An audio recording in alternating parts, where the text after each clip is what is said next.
institutions with 180 students. जैसा कि आप जानते हैं कि प्रेजेंटली जो स्ट्रेंथ है ग्रुप की वो 3 सेक्टर्स में काम कर रहा है। एक है hospitality sector where we are running the resorts. another one is the healthcare sector जहाँ पे 300 मल्टी स्पेशलिटी बेडेड हॉस्पिटल चल रहा है खरड़ में। और जो सबसे इम्पोर्टेंट जो हमारा सेक्टर है जिससे रियादबारा ग्रुप की पहचान बनी है वो एजुकेशन सेक्टर है। और इस सेक्टर के अंदर ऑलरेडी 2 यूनिवर्सिटीज जो है वो ग्रुप रन कर रहा है। One is the Bahra university at the Shimla hills, another is the Rayat Bahra university in Kharar Mohali. और जो आज की प्रेस कॉन्फ्रेंस है जो कि जिसकी इंपॉर्टेंस है that is the 3rd university. ये जो 3rd यूनिवर्सिटी है रियादबारा प्रोफेशनल यूनिवर्सिटी है जो कि लॉन्च हुई है और ऑफिशियली नाम अचीवमेंट है ग्रुप की अंडर द लीडरशिप ऑफ सरदार गुरविंदर सिंह बारा जी। क्योंकि पूरे नॉर्थ जोन में अगर हम देखें तो रियादबारा ही अकेला एक ऐसा ग्रुप है जिसकी 3 यूनिवर्सिटी। सो अब ये जो जर्नी है from 180 placements to the students, group हमेशा इस फिलॉसफी पे चलता है कि क्वालिटी टीचिंग जो है वो देनी है एट द अफोर्डेबल रेट्स। सो ये ग्रुप की प्राइम फिलॉसफी है।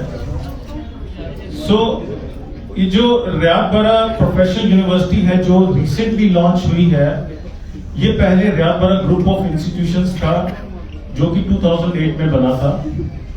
सो ये जो ग्रुप ऑफ इंस्टीट्यूशंस होशियारपुर था, ये यहाँ के बच्चे जो है ऑलरेडी अपना वेल प्रेफर्ड डेस्टिनेशन इसको बना चुके हैं। इसमें बहुत अच्छी प्लेसमेंट्स रही हैं, बहुत अच्छे हमारे एकेडमिक अचीवमेंट्स रही हैं।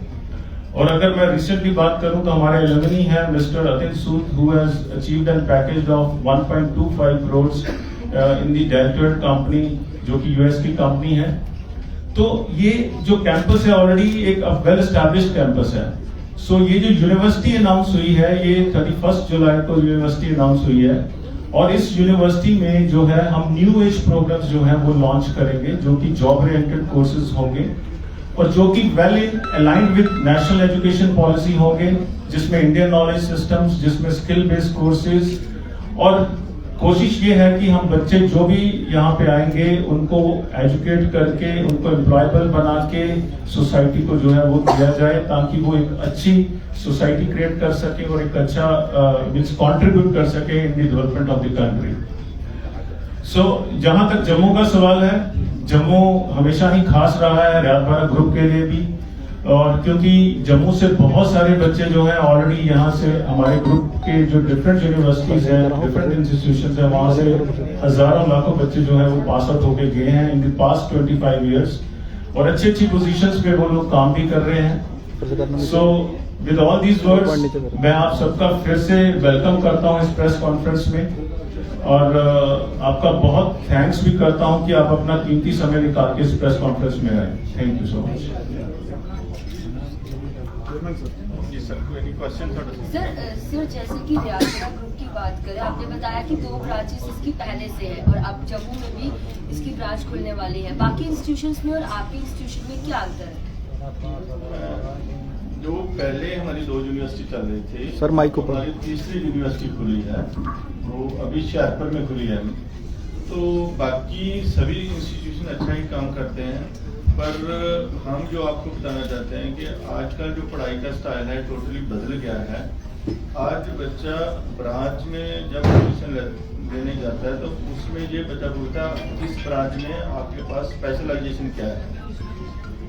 अब स्पेशलाइजेशन का जो है किसी भी ब्रांच में बच्चा पढ़ेगा तो उसको वो ही ब्रांच चाहिए जिसकी मार्केट में डिमांड हो, इंडस्ट्री के हिसाब से करिकुलम हो।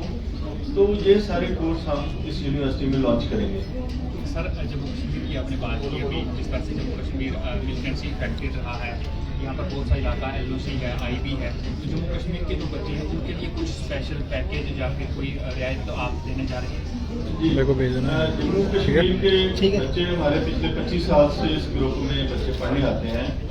तो हमने एक स्पेशल पैकेज है उन बच्चों के लिए जिन बच्चों के बहुत पेरेंट्स नहीं है, मदर फादर नहीं है, उनकी टोटली फ्री एजुकेशन गुरुकुलों दी जाती है। और जिस बच्चे के फादर की डेथ हो गई है उसकी 50% फीस माफ है। और घर में अगर एक ही लड़की है तो लड़कियों को प्रमोट करने के लिए भी 50% फीस माफ है। और जो बच्चे आर्मी फैमिली बैकग्राउंड से हैं उनमें कोई भी बच्चा जो हमारी बहुत स्पेशल जो हमारे पैकेज है उसका बेनिफिट ले सकता है। सर आपकी यूनिवर्सिटी जो है एक वेल नोन यूनिवर्सिटी है। नाम बनाना एक बहुत आसान बात है, लेकिन उसको मेंटेन करके रखना बहुत मुश्किल बात है। और ये कंटिन्यू प्रोसेस आपका रहा है, लगातार एडमिशन भी बढ़ती है और विश्वास भी बढ़ता है। क्या ये चैलेंजिंग था आपके लिए कि कंटिन्यू उस मुकाम को हासिल करना और सेटिस्फेक्शन लेवल देना तमाम स्टूडेंट्स को और पेरेंट्स को? जी सर, आपने जो क्वेश्चन किया है कि 25 साल हो गए सर इस नाम को बनाने के लिए 25 साल लगे और मेंटेन करना सबसे बड़ा मुश्किल काम है। आपके बच्चे जहाँ से पढ़ने जा रहे हैं पिछले 25 साल से जम्मू कश्मीर का बच्चा हमारे ग्रुप में मैक्सिमम बच्चे पढ़ने के लिए जाते हैं, तो बच्चे भी यहाँ पर आके बताते हैं कि बच्चों को जो इन्वायरमेंट मिलना चाहिए, सेफ्टी होनी चाहिए, सिक्योरिटी होनी चाहिए, स्पेशली लड़कियों के लिए, उसके लिए हम बहुत केयर करते हैं। सर आजकल जॉब्स की बहुत डिमांड है कि जब यूनिवर्सिटी या कहीं भी पढ़ते हैं उसके बाद बच्चों को जॉब्स चाहिए कि आपकी ये प्रोवाइड करती है, जॉब प्लेसमेंट इंस्टीट्यूट करते हैं आपका यूनिवर्सिटी? सर आज के दिन में उल्ट बात हो गई है कि इंडस्ट्री की जितनी डिमांड है उतने बच्चे ही नहीं मिलते। ये सच्चाई है, पर बच्चे को इंडस्ट्री के हिसाब से पढ़ाई करनी पड़ेगी। जैसे कि मैं कह रहा हूँ कि एक बच्चा जब किसी भी ब्रांच में एडमिशन लेता है तो उसको एक पढ़ाई तो डिग्री लेने के लिए करनी पड़ती है, एक इंडस्ट्री को क्या चाहिए साथ साथ एक उनका करिकुलम भी पढ़ना पड़ता है। जो बच्चे सीरियस होते हैं वो सब बच्चे प्लेस हो जाते हैं, 1-2% बच्चे होते हैं जो सीरियस नहीं होते, जिनको जॉब्स नहीं मिलती। पर आज जॉब्स की कोई कमी नहीं है, बड़ियां कंपनियां इंडिया में काम कर रहे हैं, उनको भी बहुत लोग चाहिए।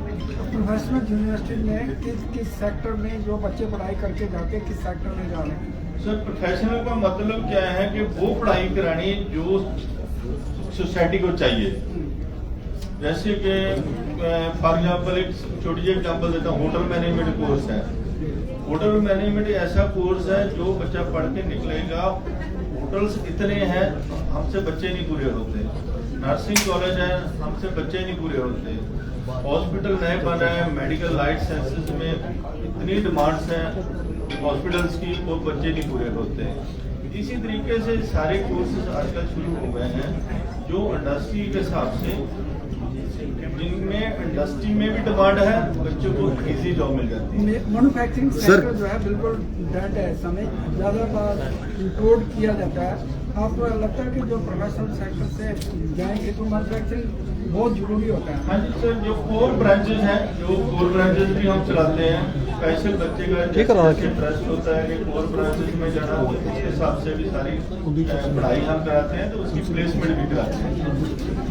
सर कई बच्चे होते हैं डबल माइंडेड कि मैं प्रोफेशनल कोर्स या डिग्री एक साथ करूं या कैसे करूं, उनकी किस तरह से काउंसलिंग की जाती है, कम से कम उनका विजन जो क्लियर हो जाए कि ये ना कि करे कि दो दोस्त ये कर रहे हैं तो मैं भी ये कर लूं। वो डबल माइंड जो रहते हैं उनकी काउंसलिंग कैसे की जाती है? देखिए जी, ये सबसे बड़ा बच्चे का क्वेश्चन शुरू होता है जब 10th में बच्चा होता है।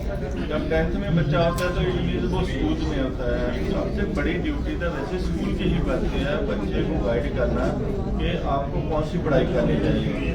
पर फिर भी जितने भी ग्रुप्स हैं, हमारा ग्रुप भी स्कूलों में जाके गाइड करता है कौन सी पढ़ाई आपको करनी चाहिए जिसको पढ़ के आपको जॉब मिल सकती है।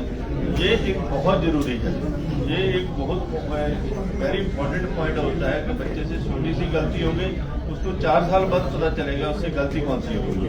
मोस्टली बच्चे अपने दोस्तों के पीछे लग के एडमिशन ले लेते हैं, या आज किस कोर्स की डिमांड है उसके हिसाब से बच्चा एडमिशन ले लेता है। बट अगर हमारी टीम का कहना बच्चा माने तो हम उनको ये गाइड करते हैं 4 साल बाद जब आपने पास आउट होकर निकलना तो उस टाइम किस चीज़ की डिमांड है, तो हम प्रॉपर गाइड करते हैं। हमारी प्रोफेशनल टीम है, पूरा साल काम करती है, स्कूलों में भी जाते हैं, हमारी वेबसाइट पे भी इंफॉर्मेशन होती है कि कौन सी कोर्स पढ़ने चाहिए जिसको पढ़ के बच्चे की 100% प्लेसमेंट हो सकती है।